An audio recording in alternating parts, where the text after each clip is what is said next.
Shalom, haleluya, kasih Tuhan. Bersama saya Samuel Kusuma. Kita di Bukit Doa Kalimantan bersama saya Pastor Yudi Yosal. Siap. Shalom. Shalom. Haleluya buat semua kasih Tuhan. Kita ada di proyek yang sedang kita bangun, yaitu miniatur Bait Salomo. Seperti gambar itu, kita sedang membangun miniatur Bait Salomo seperti di Alkitab, ukuran 1:03:16. Yang luar biasa, Bait Salomo ini salah satu arsiteknya bersama tim, yaitu Pak Yudi Yosal. Nah, Pak Yudi Yosal akan menerangkan bagaimana kita membangun Bait Salomo ini. Ini adalah Bait Salomo miniatur yang kalau Anda ke Tanah Perjanjian sudah tidak ada. Tahun 70 Masehi dihancurkan oleh Jenderal Titus dan belum terbangun. Dan ada Dome of the Rock dan Al-Aqsa yang di sana saat ini.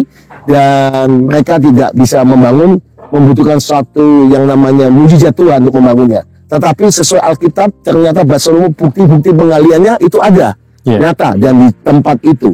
Ternyata Bapak Ibu sekalian, mereka siap membangun Bait Allah yang ketiga. Tetapi kita di sini membuat miniaturnya, supaya kita bisa mempelajari sesuai Alkitab. Bagaimana ada halaman, ruang suci, ruang maha suci. Nah, dalam progres ini saya mengajak saudara semua mendengarkan apa penjelasan daripada Pak Yudi Yosal tentang bagaimana pembangunan Bait Salomo ini. Silakan Pak Yudi. Shalom. Jadi secara sederhana sebenarnya Bait Allah Salomo ini terbagi menjadi 3 bagian. Ya. Yang pertama adalah halaman, yang kedua adalah ruang kudus, yang ketiga adalah ruang maha kudus.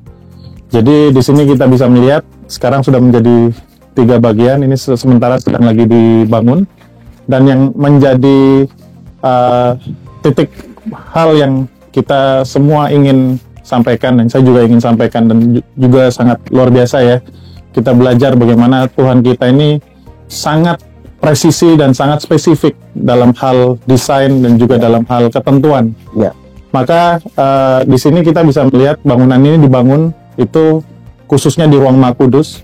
Kalau di Alkitab itu ukurannya 20 kubit kayak 20 kubit, jadi itu kurang lebih sekitar 9 meter kali 9 meter kali 9 meter. Jadi kalau di sini 0,316 ya, jadi lebih kecil.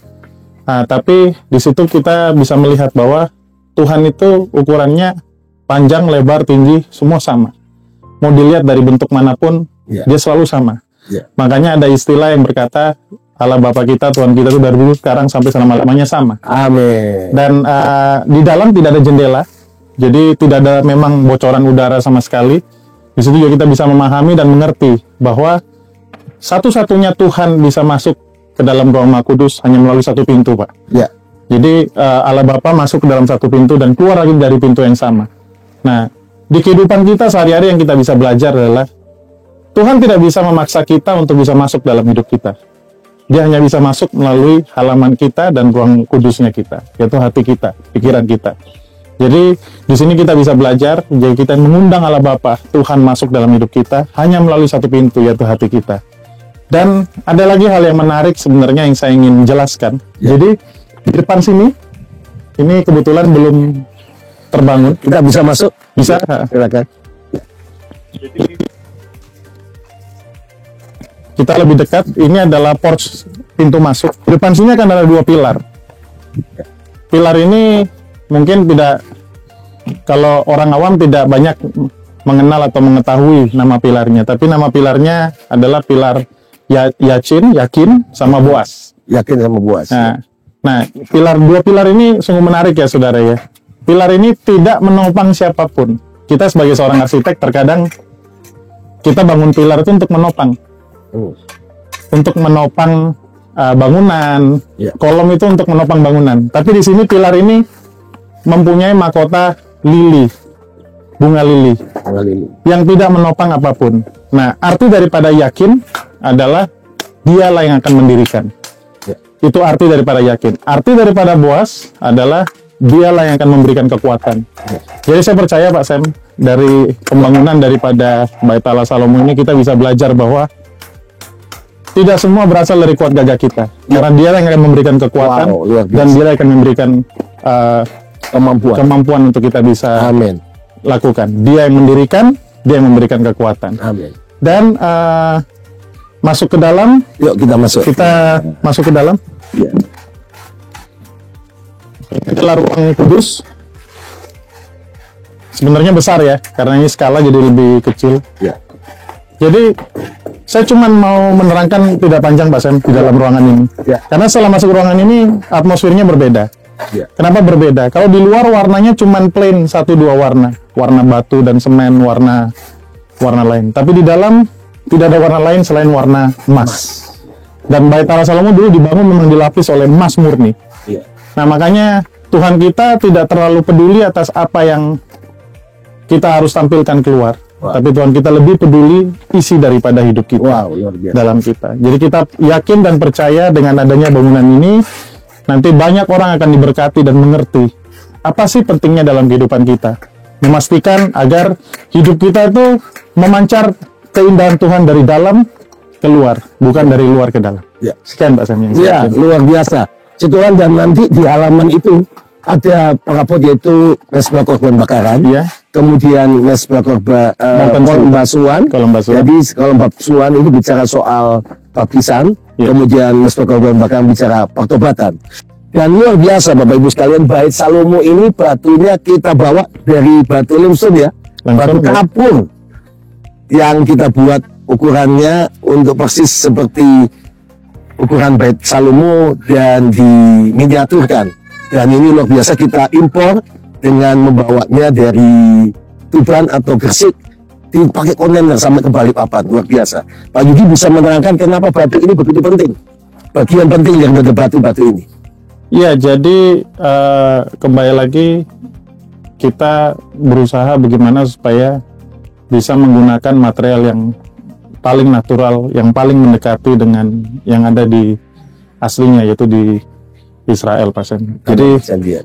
ya, jadi di sini kita limestone supaya dari segi arsitektur juga dia menyimpan sebuah suhu yang baik, yang stabil. Jadi pada saat hari memang sangat terik, Ya. jika kita ada di dalamnya suhunya bisa stabil, dan jika kalau kita ada di malam hari dia lebih hangat. Jadi mungkin pemikiran saya memang penting untuk kita harus datangkan material ini supaya bisa menjadikan Bait Allah Salomo ini. Ya, ada pesan firman Tuhan yang luar biasa. Yesus pernah berkata, waktu Bait Allah itu digenapi sebelum dimenangnya Yerusalem, dia berkata batu satu tidak akan bertemu pada batu yang lain karena engkau membunuh nabi-nabinya. Dan tapi dia akan berkata, dari batu-batu ini yang mati, aku akan memberitakan suaraku, firmanku, kebenaranku. Ya. Kemudian masuk ruang kudus ini atau ruang suci ini ada menorah, 5 di kiri, 5 di kanan, 5 di kiri, 5 di kanan. Kemudian juga ada altar emas. altar emas, yaitu mesbah dupa, Mesbah bicara dupa, praise and worship. Ya. Kaki tian bicara soal karunia Roh Kudus. Ya. Kemudian ada meja roti pertunjukan, Ya. bicara soal firman Tuhan. Nah, kuasa firman yang luar biasa. Nah, kalau masuk di ruang maha suci, ini ada gerbangnya. Makanya kalau Anda lihat itu naik. Jadi halaman ruang suci, ruang maha suci. Lama-lama naik. Nah, kita naik dan di sini nanti akan ada hanya satu peralatannya, yaitu tabut perjanjian. Dan di tabut perjanjian ini bicara soal kehadiran Tuhan. Dan tabut perjanjian kita akan buat replikanya, semua kita akan buat replika seperti yang di Alkitab. Dan replika ini di dalamnya nanti ada yaitu tongkat Harun, Ya. roti mana, buat Anu Berdunas dan roti mana dan 2 helai batu. Ya. Nah, di mana menggambarkan bahwa hati kita, hidup kita penuh dengan Tuhan dan hidup bersama dengan Tuhan. Ini Pak Yudi bisa menerangkan ruang maha kudus di sini. Saya mau menambahkan malaikat kerub ya, malaikat kerub yang ada di dalam. Jadi malaikat kerubnya ini ada 2, yang satu di sebelah kiri, yang satu di sebelah kanan, dan dia membentangkan sayapnya. Ya. Membentangkan sayap. Nah, satu yang menarik kita sebagai arsitek itu memahami bahwa malaikat kerub ini pada saat membentang sayapnya, ruangan ini lebarnya hanya 20 kubit, jadi hanya 9 meter. Jadi hanya ada 2 malaikat kerub yang masing-masing membentangkan sayapnya, yang lebarnya masing-masing 4,5 meter. Jadi 2 malaikat kerub ini 4,5 meter di sebelah kiri, 4,5 meter di sebelah kanan. Sempit, bahkan tidak bisa melewati pintu ini. Ya. Jadi itu berbicara tentang ini. Tuhan tidak mau ada ilah-ilah lain di dalam hati kita. Tidak ada space yang tersedia. Ya. Di dalam hanya ada tabut perjanjian yang dikawal oleh Roh Allah sendiri, kedua malaikat kerub itu. Wow, luar biasa kasih Tuhan, dan kita tahu ini sedang diprogres pembangunannya. Doakan, dukung bagi Anda yang mau ambil bagian, saya percaya akan diberkati luar biasa. Dan ini Pak Yudi, kalau ini jadi adalah miniatur bait Allah yang sesuai dengan Alkitab, bait Salomo, yaitu 1:0:3:16 itu pertama kali di dunia yang sesuai dengan Alkitab. Dan saya percaya seperti pintu ini cuma satu, masuknya satu, keluarnya satu. Seperti Yohanes berkata, Yohanes 14 ayat yang ke-6, akulah jalan kebenaran dan hidup. Tidak seorang pun sampai pada Bapa kalau dia melalui aku. I am the way, I am the truth, I am the life.